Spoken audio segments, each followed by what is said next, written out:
UP में नगर निकाय चुनाव के लिए 17 नगर निगमों, 200 नगर पालिका परिषद और 545 नगर पंचायतों के लिए आरक्षण की आज घोषणा कर दी गई है। वर्तमान में हमारे पास हमारे जो नगर निकाय हैं उनकी कुल संख्या 762 है। 17 नगर निगम, 200 नगर पालिका और 545 नगर पंचायत, कुल मिलाकर के 762, जिनकी वर्तमान जो जनसंख्या है, आबादी है, वो 4.85 करोड़ है, जो 2017 के सापेक्ष 70 लाख अधिक है, 70 लाख। अब जो मैंने बताया कि 17 निगम हैं, 200 नगर पालिका परिषद हैं और 545 नगर पंचायतें हैं। 17 नगर निगम में 8 सामान्य वर्ग के लिए, 2 पिछड़ा वर्ग के लिए, अनुसूचित जाति के लिए 2 व अनुसूचित जाति की महिला के लिए 1 सीट आरक्षित की गई है। उम्मीद की जा रही है कि चुनाव आयोग द्वारा अब जल्द ही चुनाव की तारीखों का ऐलान भी कर दिया जाएगा। आरक्षण की बात करें तो फिरोजाबाद नगर निगम अनारक्षित, नगर पालिका शिकोहाबाद और नगर पालिका सिरसागंज अन्य पिछड़ा वर्ग के लिए आरक्षित की गई है। वहीं नगर पालिका परिषद टूंडला अनारक्षित है। अब बात करते हैं नगर पंचायत की, तो नगर पंचायत मक्खनपुर और नगर पंचायत फरीहा अन्य पिछड़ा वर्ग महिला के लिए आरक्षित की गई है।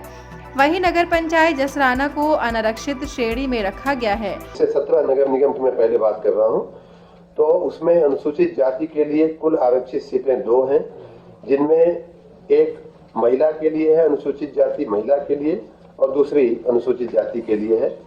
उसी प्रकार पिछड़ा वर्ग के लिए कुल आरक्षित सीटें 4 हैं, जिनमें पिछड़ा वर्ग महिला की 2 और पिछड़ा वर्ग पुरुष की या अन्य की 2। महिला के लिए कुल 3 सीटें आरक्षित की गई हैं और जो टोटल अनरिजर्व या अनारक्षित सीटें हैं उनकी संख्या 8 है। उसी प्रकार 200 जो नगर पालिका परिषदें हैं उनमें अनुसूचित जाति हेतु जो आरक्षण है वो कुल 27 सीटों का है, जिनमें से 9 महिला के लिए है और बाकी 18 अन्य अनुसूचित जाति की कैटेगरी में है। उसी प्रकार पिछड़ा वर्ग का जो आरक्षण है उसमें कुल 54 सीटों का आरक्षण किया गया है पिछड़ा वर्ग में, जिसमें 18 महिलाओं के लिए पिछड़ा वर्ग की और 36 सीटें अन्य लोगों के लिए पिछड़ा वर्ग में है।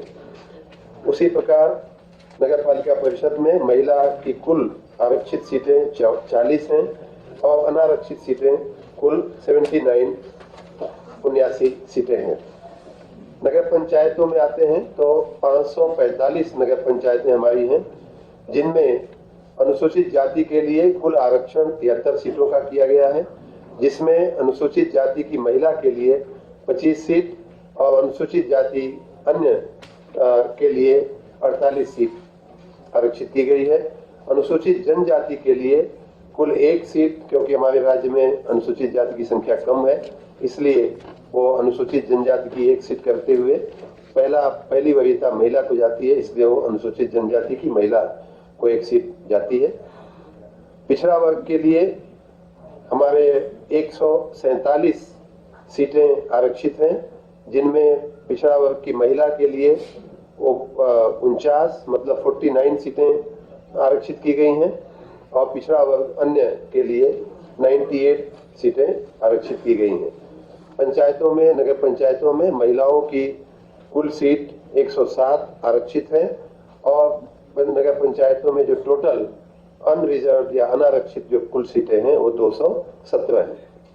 लखनऊ से जैसे ही आरक्षण की सूची जारी हुई है, वैसे कुछ लोगों को मायूसी हाथ लगी तो कहीं कुछ खुशी का माहौल भी देखने को मिला।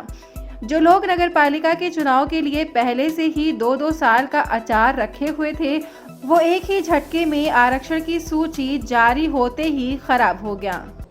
2 नगर निकाय जो हैं वो महाराजगंज जिले की सिसवा बाजार और बस्ती की भानपुर के गठन को लेकर के और चुनाव को लेकर के न्यायालय में, उच्चतम न्यायालय और उच्च न्यायालय में 2 लिटिगेशन चल रहा है, 2 केस चल रहे हैं, इसलिए वहां हम चुनाव नहीं करा पाएंगे। वर्तमान में 762 हमने बताया कुल नगर निकाय, उनमें 13,965 वार्ड या कक्ष हैं, जिनमें जैसा मैंने बताया कि पिछले दिनों जो वार्ड हमने डिक्लेयर किए आरक्षण के, उनमें उनका भी इसमें समावेश हो जाता है। इसमें जो सदस्य और पार्षद का, जैसा मैंने बताया कि वो पहले हम लोग जारी कर चुके हैं, और उसके भी आपत्तियां मंगाने का, सुझाव मंगाने का और उन्हें फिर निस्तारित करते हुए उसको अंतिम स्वरूप देने की जो प्रक्रिया है वो चल रही है। उसे भी कुछ ही दिनों में हम लोग उसको अंतिम स्वरूप दे देंगे। जो वर्तमान में जिसमें आपको आज ज़्यादा इंटरेस्ट है, उसमें 762 नगरीय निकायों में से, जैसा मैंने कहा, 760 में निर्वाचन के दृष्टि से हम अध्यक्ष और महापौर के पदों का आरक्षण उपरोक्त जो हमने बताया उस हिसाब से हम लोग अभी आपके सामने रखेंगे। और ये जो आज हम अनाउंस करेंगे वो 7 दिन का, उसमें लोगों को अपने सुझाव और आपत्तियां देने का अवसर दिया जाएगा। फिर उसके बाद 2 दिन का समय लेते हुए उन आपत्तियों के मद्देनजर उनको निस्तारित करते हुए उनका भी अंतिम अधिसूचनाएं जारी की जाएगी। अनंतिम आज जारी हो रही है और अंतिम जारी होने में अभी हम 7+2 यूं मान लीजिए कि 9 दिन, मतलब 14 तारीख को हम लोग वो सब कर पाएंगे। सब्सक्राइब कीजिए न्यूज इन इंडिया को और बेल आइकन को दबाइए न्यूज से जुड़े लेटेस्ट वीडियोज सबसे पहले देखने के लिए।